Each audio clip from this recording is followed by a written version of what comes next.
Se eu te disser que um dos livros mais antigos do mundo já te ensinava sobre diversificação, construção de patrimônio e riqueza, você acredita? E o pior é que a maioria das pessoas ignora esse tipo de ensinamento e continua quebrado. E é óbvio que a Bíblia não fala sobre ETFs, Bitcoin, ações, fundos imobiliários. Não, ela fala sobre princípios. E tem uma história aqui que pode mudar completamente a forma como você lida com o dinheiro. Aqui em Mateus 25:14, a Bíblia fala sobre a parábola dos talentos.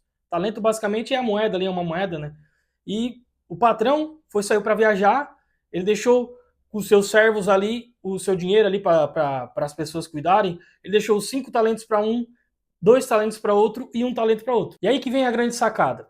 Um que ganhou 5, ele multiplicou e virou 10. O outro que ganhou 2, ele multiplicou e virou 4. E o que ganhou 1, ele ficou com medo e enterrou. E aí, quando o patrão volta, quando o servo volta ali, ele fala assim pro cara que enterrou, né? Pro cara que ganhou só 1 talento, porque se a gente entender, ele entregou conforme a capacidade de cada um. Então, esse que ele só entregou 1, o cara escondeu, falou para ele que escondeu porque estava com medo de perder. Ou seja, além de ele receber pouco, ele não multiplicou. E aí ele fala aqui sobre negligência. Ele fala assim que você foi negligente. E não foi negligente porque o cara perdeu. Ah, tu perdeu a minha moeda, tu perdeu o meu talento ali. Como é que tu fez isso? Não. Ele falou que foi negligente porque o cara enterrou em vez de fazer multiplicar esse dinheiro. Então a Bíblia aqui fala que o erro não é perder, é não fazer nada. Porque multiplicar aqui não é um bônus. Não foi um bônus multiplicar. Multiplicar é o esperado. Era o esperado que acontecesse. Então é a mesma forma que a gente tem que usar isso nas nossas vidas, no nosso investimento, no nosso dinheiro. A gente trabalha ali, a gente recebe nosso suado dinheirinho, e nós deixamos parado. Escondemos, guardamos, não sei o quê, porque a gente tem medo, porque não sei o quê, porque a gente tem medo de perder, porque a gente tem medo de se arriscar. Assim como ele falou que ele teve medo do risco. Mas se a gente for negligente, a gente vai enterrar o dinheiro, vai perder o poder que a gente tem, que é a multiplicação, que são juros compostos. Isso é muito importante a gente entender.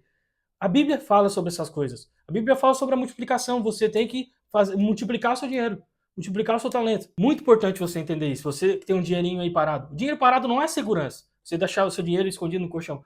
Porque isso vai correr com a inflação e tal. Tem todas essas questões que você já está careca de saber. Mas o dinheiro parado não é segurança. É uma falta, é uma perda de oportunidade. Você perde grandes oportunidades por deixar esse dinheiro parado. E outra questão que a gente tem que analisar nessa parte não é o quanto você tem, não é quanto você recebe, mas o que você faz com isso. Você tem que entender, eu ganho pouco ou eu ganho muito. Eu vejo muitas pessoas que ganham muito dinheiro e não tem nada, não tem um pila. Tem menos que tu que ganha um salário mínimo, 2 salários mínimos. Então, não é o tanto que você tem, é o tanto que você se abdica, às vezes, de gastar alguma coisa, ou é certinho, ou se organiza financeiramente. É muito importante você ter essa organização financeiramente, porque eu já tive esse problema de dívidas, eu gastava mais do que ganhava, eu vivia endividado, e aí quando eu comecei a entender a importância da organização financeira, é por isso que eu estou aqui até hoje, é por isso que eu estou aqui fazendo o que eu faço, porque quando eu entendi isso, eu falei, cara, eu preciso mostrar isso para alguém. Então, se você precisa de ajuda sobre isso, me chama aqui, eu vou deixar um link aqui do grupo, lá no Instagram, no WhatsApp, para a gente conversar, para a gente trocar uma ideia, para a gente tirar algumas dúvidas. E aqui em Eclesiastes 11:2 também, ele fala sobre investir em vários lugares, porque você não sabe de onde o risco vem. Aqui vem mais muito sobre o que a gente sempre fala, sobre o que eu sempre bato na tecla, sobre a diversificação. Muito importante você diversificar os seus riscos. A gente sabe que todo investimento tem risco. Até o investimento mais seguro que a gente tem, que é o Tesouro Direto, ainda continua tendo um risco. Então, todo investimento tem risco. Só que você tem que arriscar para você conseguir ganhar alguma coisa. Só você tem que arriscar para você conseguir evoluir seu patrimônio.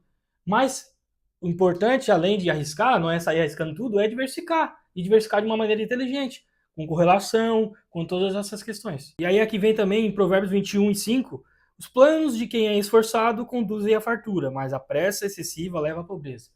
Aqui vem, além da diversificação, a gente vem sobre aquela coisa de querer ficar rico amanhã, de querer, eu quero fazer isso aqui, eu descobri um investimento que vai me deixar milionário, vou descobrir uma nova criptomoeda que vai me deixar milionário, descobrir a nova Magalu. Cara, é exatamente sobre isso. Se você tem planos inteligentes, isso te leva a uma fartura. Agora, se você tem pressa, você quer tropeçar, aí começa a tropeçar e cai. Quando você está apressado, não sei o que, você tropica e cai. É isso que acontece. Então você tem que ter aquele planejamento, aquela estrutura, entender o que você está fazendo. Se você tem um plano, você começa a diversificar, você entende que é por longo prazo, que como eu falei ali, os juros compostos são teu amigo, se você investe, com o tempo ele vai se multiplicar. Então essas são as questões que a gente vendo na Bíblia e a gente, você que às vezes assim, tal pessoa falou tal isso, cara, se você é cristão, você acredita na Bíblia, cara, tá aqui na sua cara. Mais um ensinamento para você aprender a investir, é para aprender que você tem que investir. O sábio Salomão, que fala aqui em Provérbios, em Eclesiastes, ele fala sobre isso. Em Jesus também, lá nas parábolas, ele fala sobre isso também. Então, você tem que entender. Não, se você não é cristão, não acredita na Bíblia, cara, são pessoas sábias, são pessoas que existiram. Você tem que aprender a escutar de pessoas sábias. Por isso que eu gosto muito de Lábios da minha avó, porque, cara, senta e conversa, você começa a aprender, você começa a entender com pessoas sábias, com pessoas que entendem, que já viveram há mais tempo que você, que entendem mais que você.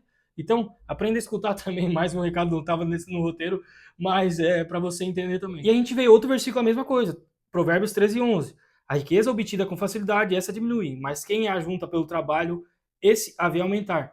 Então, se você ajunta o dinheiro, você entende que o longo prazo vai te ajudar, você entende que não existe dinheiro fácil, que o dinheiro que vem fácil vai fácil. Tudo na vida é assim. Então, isso são regras da natureza, são regras do universo, são regras que acontecem em tudo. E uma coisa muito importante que você tem que entender, a lei da semeadura. Eu li isso também aqui no livro Antimedo, do Pablo Marçal, eu li aqui na Bíblia, a gente lê várias histórias sobre a lei da semeadura. E a gente entende que a gente planta, o que a gente planta, a gente colhe. A gente vai plantar e a gente vai colher. Cara, aí a gente vê assim, aquela pessoa lá tem sorte. Aquela pessoa lá teve muita sorte, do nada ela... Cara, eu gosto de falar que a sorte não é sorte, é os juros compostos do universo. Porque você começa a plantar sementinhas no universo, começa a plantar bondade, você começa a plantar essas coisas, coisas boas, você vai começar a colher isso no futuro. E aí vem aí aquela questão também da pressa. Porque você quando vai plantar uma planta, você quando vai plantar, vamos supor, uma árvore, uma folha ali, que tem plantações, que tem frutos, você vai esperar que ela cresça no tempo dela, que ela comece a brotar as flores, as coisas, para depois dar o fruto. Então, assim é a vida também. Você não vai plantar, eu já fiz muito, vamos supor, eu estou aqui gravando na internet, às vezes eu não vejo muitas coisas acontecer, muita monetização, muita visualização, muitos seguidores, muitos inscritos, mas eu sei que é a um longo prazo. Eu estou plantando uma sementinha que vai crescer e vai vai virar flores e depois vai frutificar. Então a gente tem que entender o processo. O processo da lei da semeadura é esse. Não é eu vou desistir porque eu já gravei um monte, eu já comecei, eu já investi e eu não vejo nada mudar. Cara, é o longo prazo. Tudo na vida é isso. É a lei da semeadura. Você planta e você colhe, certo? Certo. Mas você não planta hoje e colhe amanhã. Não existe nenhuma planta que você planta hoje e colhe amanhã. Existe a tâmara, a tamareira. Antigamente eles plantavam um pé de tâmara sabendo que a minha geração vai colher, porque ela demorava mais de 100 anos para frutificar. Então essa é a questão. Às vezes você tem que entender que o que você está plantando, você vai colher lá na frente. Você vai colher bons frutos, sim, se você estiver plantando boas coisas. Mas se você estiver fazendo coisas ruins, você vai colher isso também. Então é muito importante você entender, não só falando de investimentos agora, mas para tudo na vida você tem que entender todas essas questões que eu falei agora. Não é só sobre investimentos. É sobre tudo na sua vida. Você tem que entender esses momentos, você tem que entender os ensinamentos que Jesus deixou, que várias pessoas muito importantes para o mundo todo, não só histórias bíblicas, não são só historinhas, são pessoas que viveram no mundo e fizeram a diferença. Então, se você entende isso, se você entendeu o recado desse vídeo, é muito importante você se inscrever no canal, deixa um comentário, deixa um joinha, para que eu continue trazendo mais vídeos interessantes como esse. Eu gravei um story coisa agora aqui, se você não me segue, segue lá no Instagram, @marcianabolsa. Você nunca vai ganhar na Mega Sena se você não jogar. Você nunca vai conquistar suas coisas se você não meter a mão e fazer. Esse é o recado do vídeo para você. Você nunca... Cara, é aquela história, se eu ganhasse na Mega Sena, não sei quantos milhões, você joga. Não tô dizendo que é certo, que é errado jogar, aí vai de você. Vai da sua índole, vai ser do que você acredita. Mas você nunca vai crescer na vida se você não... você nunca vai ganhar músculo se você não treinar na academia, se você não exercitar. E aí vai outro ponto também. Para você crescer o músculo, você tem que romper as fibras. Você tem que fazer esforço, dor. Então vai esse recado para você. Muito obrigado por assistir até aqui. E deixando também um link aqui na descrição e nos comentários do meu e-book O Caminho do Investidor, para você entender um pouco mais sobre o que eu estou falando, sobre emoções, sobre a mentalidade, sobre alguns indicadores. Eu vou deixar o link aqui para você, um livro assim, um preço bem acessível para você, e eu garanto para você que você seguir esse aí, o seu patrimônio vai evoluir muito. Então, muito obrigado por assistir até aqui. Tchau!